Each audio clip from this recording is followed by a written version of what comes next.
Good morning, all of you guys. This is my first video I'm going to make for Forms 4 for the SKAIH Pre Universitario, and it is based on this book that you've got. And I'm not going to make presentations about all of the stuff in the book, but the highlights, and I'm going to take examples out of the book I'm going to do, and I'm going to make videos about them this school year. And the main question is, it is over there, how were enslaved Africans controlled in the British Caribbean? And it is about this book, the chapter 6, I believe, or 9, Revolts and Resistance, Form 4. So you guys, no, this is chapter 9, I believe. Is it chapter 9? No, it is not chapter 9. It is even earlier. It's chapter 3. Sorry about that. Chapter 3. How were enslaved Africans controlled in the British Caribbean? Revolts and Resistance, chapter 3, Form 4. Yeah? Okay. First, back to the basics. History as a way of viewing things. History as an approach. Yeah. In this approach, the why question, die Kong pregunta, is very important. The why question is in history a very important question to ask. Why do humans, for instance, why do humans make certain choices and not other choices? And explaining that why is in our scientific approach of history is very important. And this is also something that lies behind what we're going to talk about is a complex master-slave relationship. So you have a master, a slave is owned by the master, the slave has to listen to the master, is in control of the master, you would think. But in the Caribbean, in the 16th, 17th, and 18th century, even the 19th, it is much more complex than that. A complex master-slave relationship. Yeah, complicated. Not as easy as you would think. Okay. What do you have to know? The planters, the owners of the plantations, which we would call the Shons at the island of Curaçao, they lived in constant fear of an uprising, un lanzamiento. Yeah? And this fear is important in this why question I talked about. This fear of constant uprising led to the establishment of militias, what is actually a primitive army or a police force, mostly in times of need, mercenary soldiers, who primarily worked for the money and went to hunt for certain slaves and hoped to get money for that, and regular army forces. As we know today, paid for being a soldier, always in soldier uniform, always people are always able to call upon those people like the Princes of Bath, coming from Europe and working as an army force. Also, to control the slaves, there were also in the Caribbean special laws, lei specialmente. For instance, in the Dutch colonies, there was a curfew, which means until 9 p.m. in the evening, slaves could be outside, else they would be arrested or they would get a fine or a physical punishment or whatever. Jamaica and Barbados, for instance, had special guards to police the enslaved. And in this example, police means they were watching the enslaved. Also, when they were in the city, and also when they had like relative free time, they were being policed. People were watching them and their behavior. I just talked about the fact that the planters, the Shons, as we would call them at the island of Curaçao, were afraid, in constant fear. And why was this? The planters were being outnumbered by the slaves in huge amounts. For instance, the Europeans, as I said, were usually outnumbered by the slaves. For instance, in the island of Jamaica, 6-1. That means there were 6 times as many slaves as there were planters. Yeah? Like, for instance, as you see above. But sometimes this was even larger, this outnumbering of planters or shons, because almost, no, not almost, but almost 100 years later, they were outnumbered 11 to 1. So for each planter, there were 11 slaves. Yeah? And this picture above symbolizes that outnumbering of the planters on the island of the Caribbean. And the planters were not blind. They saw this being outnumbered.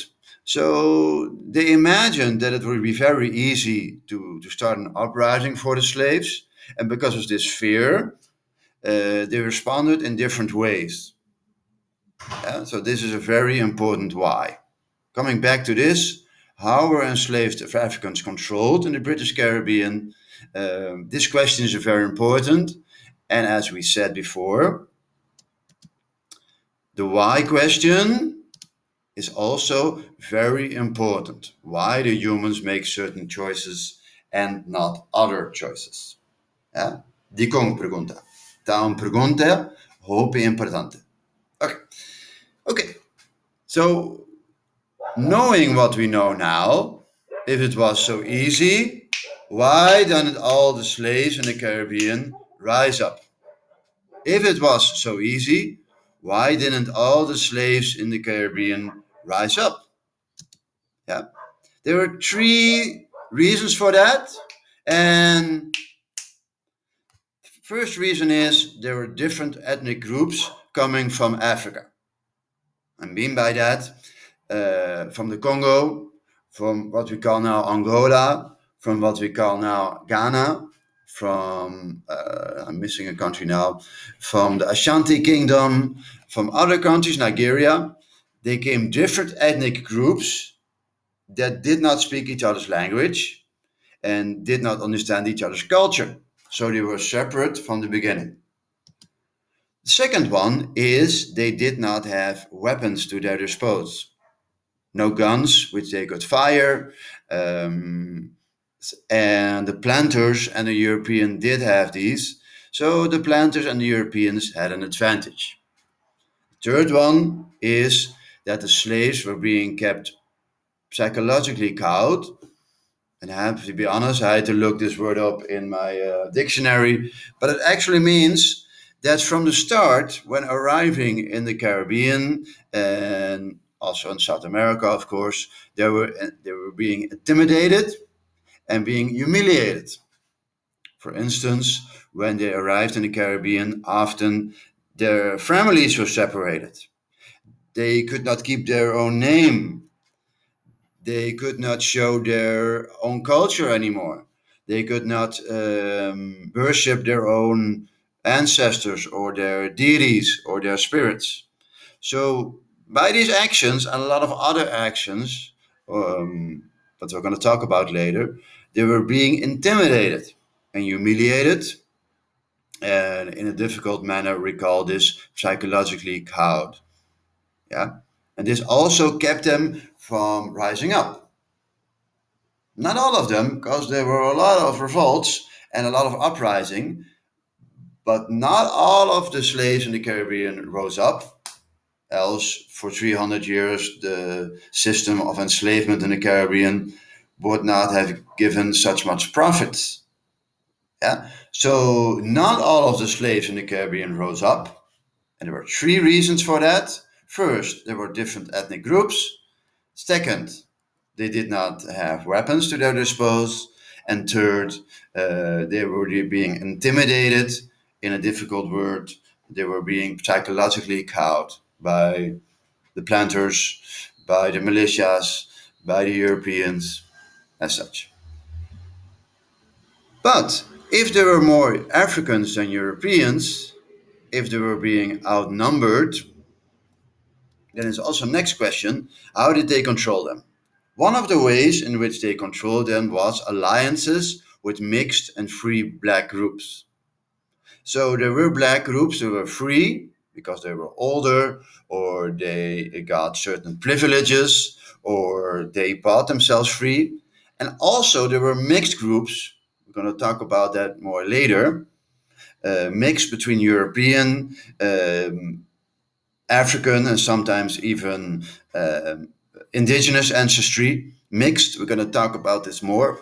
And they had certain privileges, they had certain freedoms, and the Europeans and the planters made alliances with these groups so they could control the African slaves better. Yeah. So although they were outnumbered, yeah, like the picture says above, they one of the ways in which they could control the slaves was making alliances with former slaves and people with a mixed background, European, indigenous, African, to control the still enslaved African group. Yeah. And I gave an example of this. Next to here. You can see an example. For instance, Jamaica and Barbados allowed these groups free property. They could own stuff. Of course, these people uh, liked these freedoms, liked these privileges. Yeah.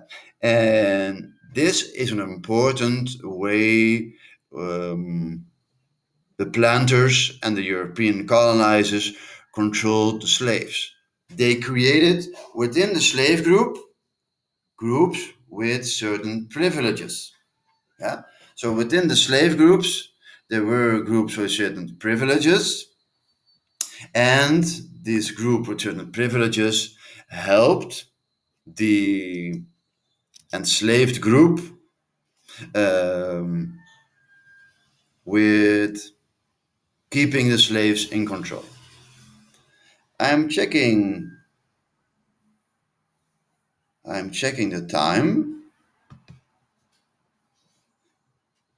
and I can finish now this recording because I think I have told what I need to tell.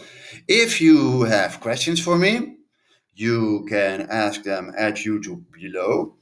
You can also ask me the questions in classroom if you want, and also in my lessons.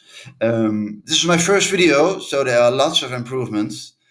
For instance, I want to use somewhat more Papiamento in my Lex PowerPoints, and well, it can be more fluid and more professional, but this is my first one, so please allow me to excuse myself for that. I hope to see you the next lesson, and we're going to do assignments and going to talk more about these topics. Have a nice week.